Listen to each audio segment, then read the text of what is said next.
On April 30th of 2004, 8 days after Pat Tillman was killed, the Army announced that his death was caused by enemy fire and posthumously promoted him from specialist to corporal. But eyewitness testimony taken earlier contradicted what the public was told. By April 26th, 4 days after the incident, the Army had taken 14 sworn witness statements from Rangers in the platoon about what had happened, and those witness statements made plain that Pat Tillman had died by friendly fire. The statements included the eyewitness account of the Ranger closest to him in the last minutes of his life. He had such a public presence. He had all of the makings of a hero.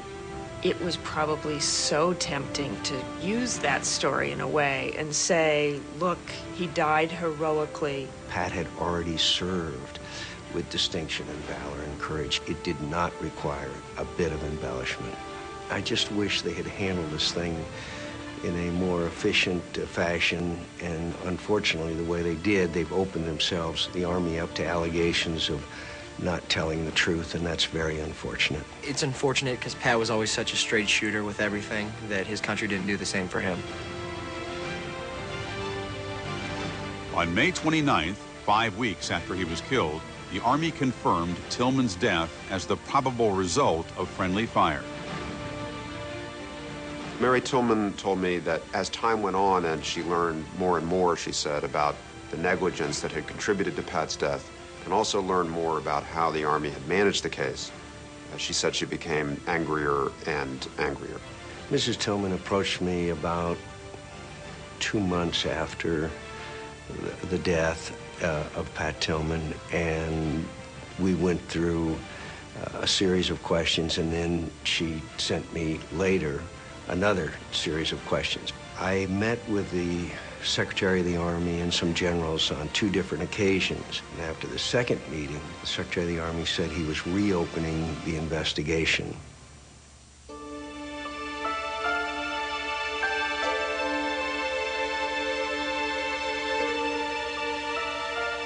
Shortly after the investigation was reopened, a story in the Washington Post described in vivid detail the circumstances of Tillman's death. The newspaper concluded that the 2 groups, Serial 1 and Serial 2, had lost communication, and that Serial 2 had fired indiscriminately towards the area where Pat Tillman's unit had taken position.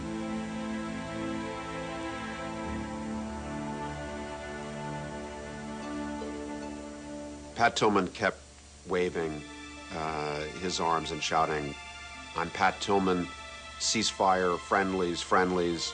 One of the Rangers in the vehicle that was mistakenly firing on Pat Tillman's position said later that while he saw some waving, it was not the kind of waving that conformed with Ranger signal for friendly ceasefire, that it was a more desperate, informal waving, and so he did not interpret it as a sign to stop. Pat came up with an idea, which was to detonate a smoke grenade, hoping that his comrades would recognize the smoke as issuing from an Army grenade. So he detonated the grenade, and after he did so, the firing subsided.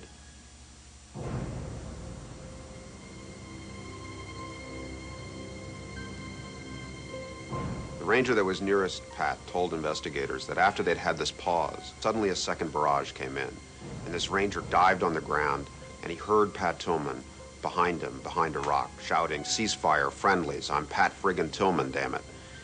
After a while, Pat stopped talking, and he noticed blood flowing from the position where he had left Pat. After things were silent for a while, he got up and walked over, and he saw that Pat was gone.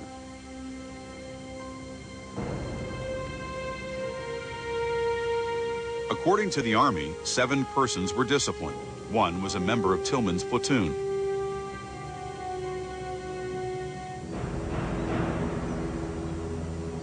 I have to, on behalf of the Army, point out that there are many circumstances which are never really totally accurately described because of the fact that things are happening very quickly in a combat situation.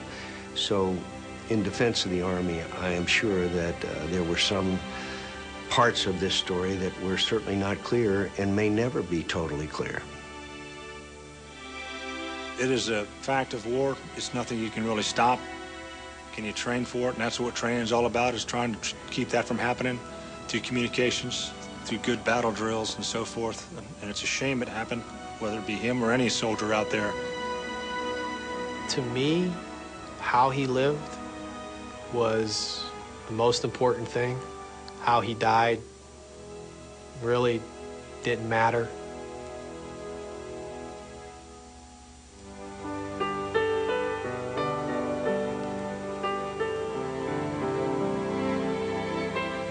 There's no way that Pat would ever accept us giving up on life.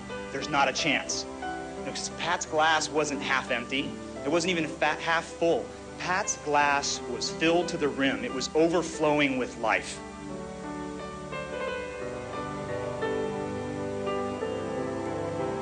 Pat's widow, Marie, chairs a foundation established in Tillman's name. Its mission, to carry forward Pat's legacy by inspiring and supporting others striving to promote positive change in themselves and the world around them.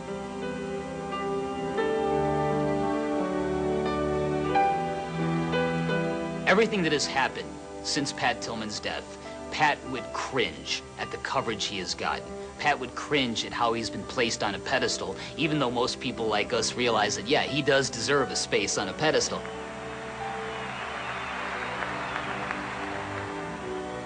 It makes a difference when someone well known to the public dies. The White House said today that he will be remembered as a man who put aside celebrity to serve. Pat Tillman personified the best values of America and of the National Football League.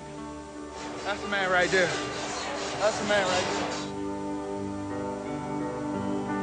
there. We did something for Pat we had never done for a player or a coach or a league official, and that is we had every player in the league on the second week of the season wear a decal on the back of his helmet, number 40, Pat's number.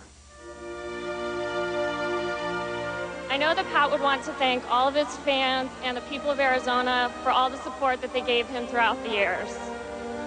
It really helps us knowing that his spirit and his memory live on in all of you. Thank you.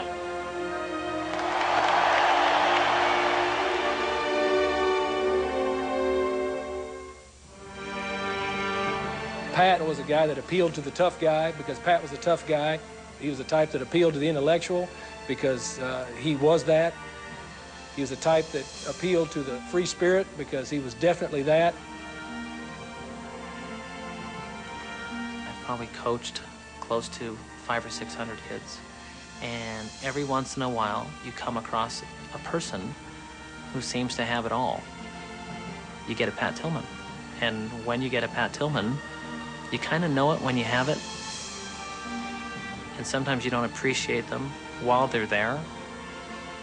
But they have a lasting impression on you that just never goes away.